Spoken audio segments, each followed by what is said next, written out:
હાલો, આજે હું તમને એક રીચ શબ્દ વિશે કહેવા માગું છું. RICH, rich. રીચ શબ્દ સાંભળવો બધાને બહુ જ ગમતો હોય છે. જ્યારે આપણે કોઈના માટે આ શબ્દ વાપરીએ કે આ માણસ બહુ રીચ છે, મતલબ એની પાસે ખૂબ ધન છે. મારા માટે કોઈ કહે અથવા તો આપણા પોતાના માટે એમ કહે કે હું ખૂબ રીચ છું, એટલે કે મારી પાસે બીજા કરતાં ઘણું ધન છે. આપણે રીચ શબ્દને ધન સાથે જોડી દીધો છે, ધનવાન સાથે જોડી દીધો છે. પણ તમે ડિક્શનરી ખોલીને જોશો ને તો રીચનો મતલબ થશે સમૃદ્ધ. સમૃદ્ધને આપણે સમૃદ્ધિ એટલે કે એને તમે બ્રોડર સેન્સમાં લ્યો. તમે આ વિડીયો સાંભળશો તો તમને સમજાશે, અથવા તો તમે એનાલાઇઝ કરી શકશો કે તમે રીચ છો કે નથી. બરાબર. હવે જો તમે દોસ્તો સાથે એક ચા અથવા તો કોફીની ચુસ્કી માણી શકતા હોય ને તો તમે રીચ છો. તમે તમારા અતિશય વ્યસ્ત સમય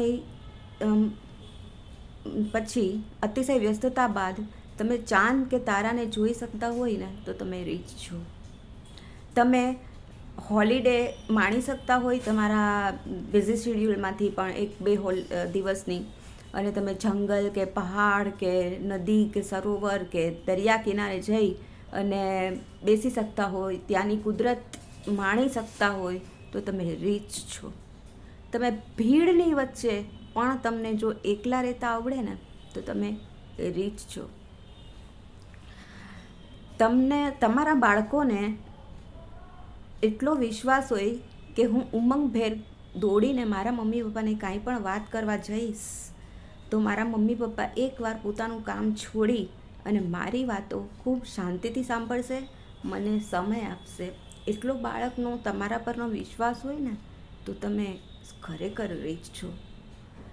અને આજની તારીખે પણ જો તમારા મમ્મી પપ્પા તમને કંઈ વઢે, તમને કંઈ ખીજાય, તમારા પર ગુસ્સો કરે, તો તમારા દાદા દાદી તમારું ઉપરાણું લઈ અને સામા એ લોકો પર ગુસ્સો કરે. એવી પરિસ્થિતિમાં જો તમારા દાદા દાદી હોય ને તો ખરેખર તમે જ નહીં, તમારું આખું કુટુંબ ખૂબ રીચ છો. તમે જ્યારે સફળતાની સીડીઓ ચડતા હોય અને ત્યારે આખું ગામ, અગર તમે શહેર વ્યાપી હોય તો શહેર, તમે અગર દેશવ્યાપી હોય તો દેશ, કે ઇન્ટરનેશનલી પણ તમે ખૂબ ઊંચાઈ પ્રાપ્ત કરી હોય તો પણ તમારો એક એવો દોસ્ત હોય કે તમને તમારી ભૂલો બતાવી અને જમીન પર તમારા પગ રખાવી મૂકે તો તમે રીચ છો.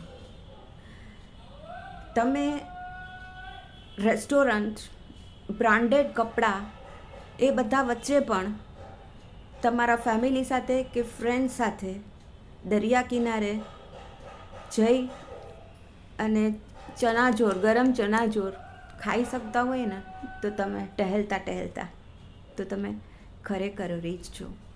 તમે થાકેલા પાકેલા ઘરે આવો ત્યારે કોઈ તમારી રાહ જોતું હોય ને બારણામાં, અને આવો એટલે એક ગ્લાસ પાણીનો આપે ને તો તમે બહુ રીચ છો. અને તમે ખરેખર બીમાર પડો ત્યારે ઘરના સભ્યો મનથી તમારી સેવા કરતા હોય ને તો તમે બહુ રીચ છો. આવી રીચનેસની, આવી સમૃદ્ધતાની ઘણી બધી વાતો છે અને સમૃદ્ધતાના ઘણા બધા પ્રકારો છે. હવે હજી પણ મારે ઘણું બધું કહેવું છે પણ બહુ વિડીયો લાંબો થઈ જાય, એટલે આમાંથી તમે જુઓ કેટલી તમને લાગુ પડે છે. જો આમાંથી કોઈ પણ 2, 3, 4 વાતે લાગુ પડતો હોય ને તો તમે રીચ છો. અને ધન તો કમાઈ શકાય એવું છે. અગર ધન પાછું કમાઈ અને ઓછું થઈ જાય તો પાછું એને કમાઈ શકો એમ છો. પણ આ જે બધો વિશ્વાસ, લાગણી, પ્રેમ, કેર, એ બધું કમાતા ખૂબ સમય લાગે છે અને એ તૂટે છે ને ત્યારે પાછું કમાઈ શકાતું નથી. એટલે તમારી પાસે જે આવા સંબંધો છે, તમારી પાસે આવી ફુરસતો છે, અગર તમારી પાસે કોઈ એવા શોખ છે તો તમે એને જાળવીને રાખો અને તમે રીચ બનો. Really you are rich. I am too. Thank you.